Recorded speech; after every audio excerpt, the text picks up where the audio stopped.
Apapa residents are still hoping the sun shines again on them as their neighborhood grapples with the gridlock that has bedeviled them.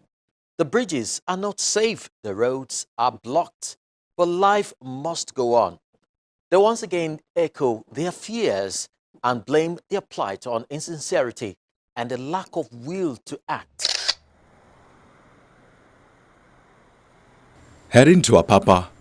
Well, your surest indicators are the gridlock, multiple checkpoints, and trucks parked on the bridge. They have become the constant K in the getting to Apapa equation.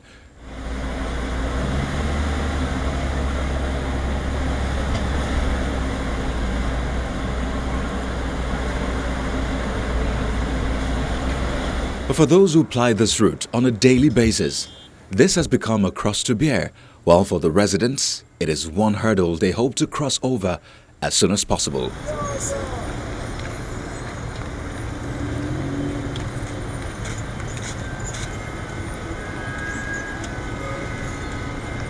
According to some of the drivers who pleaded anonymity, while the streets and bridges of Lagos have become a holding bay for some of the terminal operators, including APMT, those who transact businesses such as trucks and trailer owners have become cash cows for the long list of security agencies who are members of the task force meant to clear the bridge and manage traffic.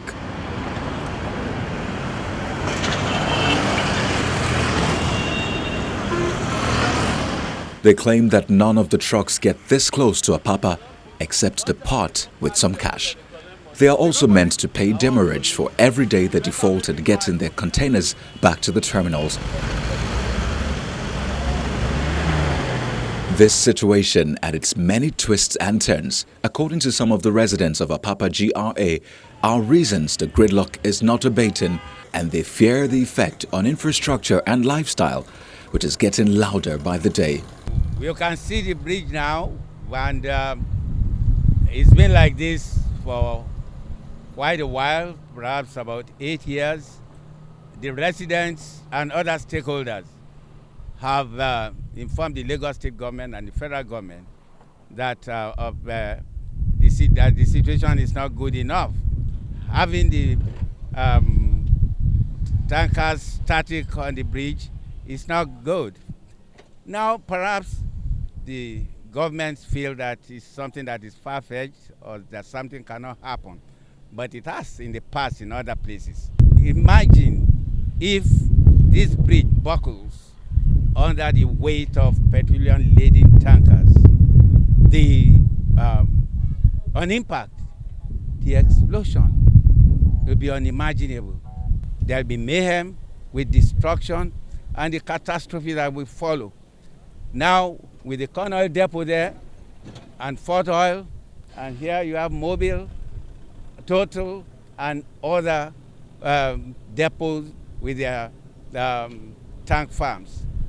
If it happens from Ijora through Creek Road to Tinkan Island to Kirikiri down to Navy Town, which houses Navy naval armament, you can imagine the inferno that will follow. It will be an immeasurable cataclysm. The destruction will be enormous. The traffic is now beginning to look like a bit spiritual, if I may be sarcastic. One day you come, the one lane is allowed. The next minute, it disappears. You understand? And we want to believe it has to do with corruption, because the quantum of corruption as it relates to what we are seeing from the ports to the roads. If you talk to some of the trailer drivers, they will tell you how much money it costs them to get to the point where you find them. So you now start asking questions. Who are the people behind this? The government cannot claim not to know. Not that the police can also claim not to be aware of the situation. Everybody seems to know what is happening, but nobody is willing to do anything about it. While the top of the bridge is often laden with trucks, underneath the bridge is also burdened. Various activities, some of which are threats to the structure of the bridge, also go on here. We have a situation whereby the environment is in a mess, and it can only get worse except the government deliberately decide to put a stop to it. The steep degradation is something else. And what do you expect for an environment that is this dirty? An environment that is not regulated, an environment where anything goes. It breeds crime naturally because we don't know who they are. We can't account for where they came from. They are homeless, they live here, so they have nothing to lose. So they can easily resort to crime. And when you have this kind of environment, cast a shadow over a residential area, Apapa Jerry resident. So it's just natural that we should be concerned. We are concerned because the robbery incident is getting worse. Early in the morning on the bridge, residents get attacked. We have a WhatsApp group where residents report this. It's terrible. The roads aren't good anymore. Areas we expect the local government to, fill in it, they are failed.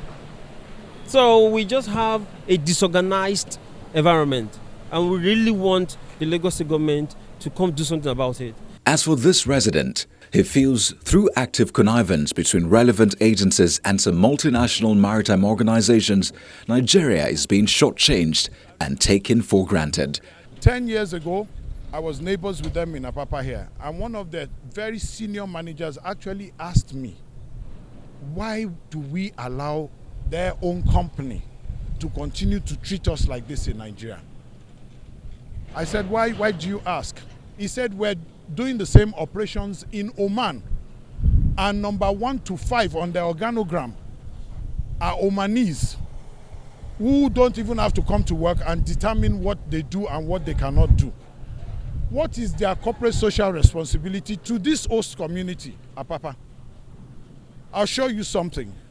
AP Mola in Costa Rica, they're doing the same operations as they're doing in Nigeria here.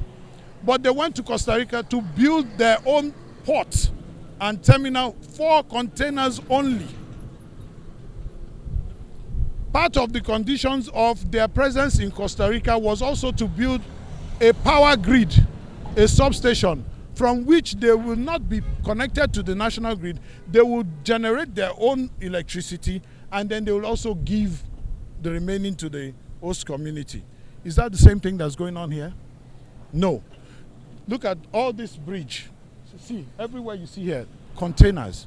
The bridges are not meant to carry dead weight. Otherwise, a looming danger beckons if something is not done quickly to keep them free of the trucks. Engineer Chuks Iluno, a structural engineer, speaks further on this. All bridges have their frequency of oscillation, and it depends on the ground level formation and the function of which that bridge is to perform, basis on which the bridge will be designed.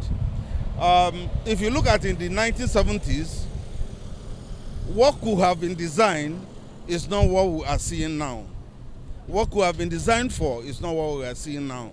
I think the bridge has been abused wantonly.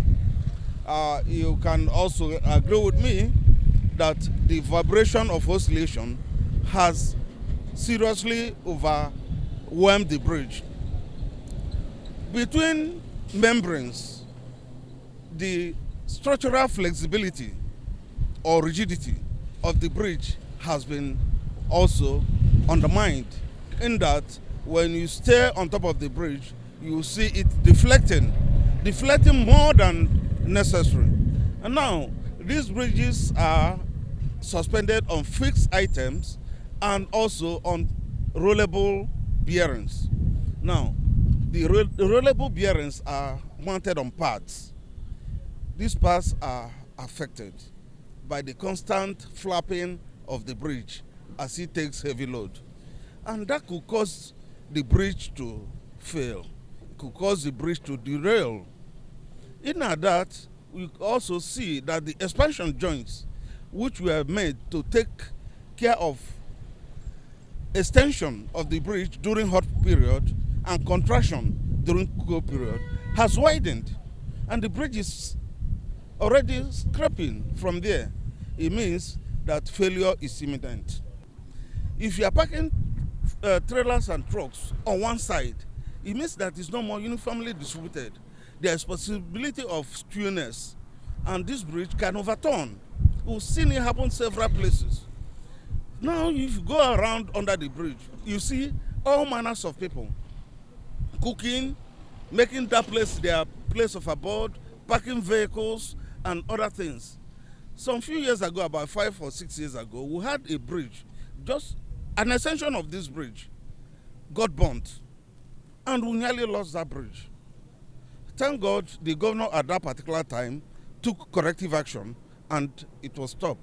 Those are the causes of failures of bridges, and we are looking at it. Those causes are imminent. They are happening. They are not hidden, but we are doing nothing about that. In his response, the Federal Controller Works Lagos State, Engineer Adedamola Kuti, condemns the continuous parking of trucks on the bridge, which he agrees is casting a dark cloud over the efforts of the ministry. Those bridges are not supposed to be, they are not trailer parks. They are not truck parks.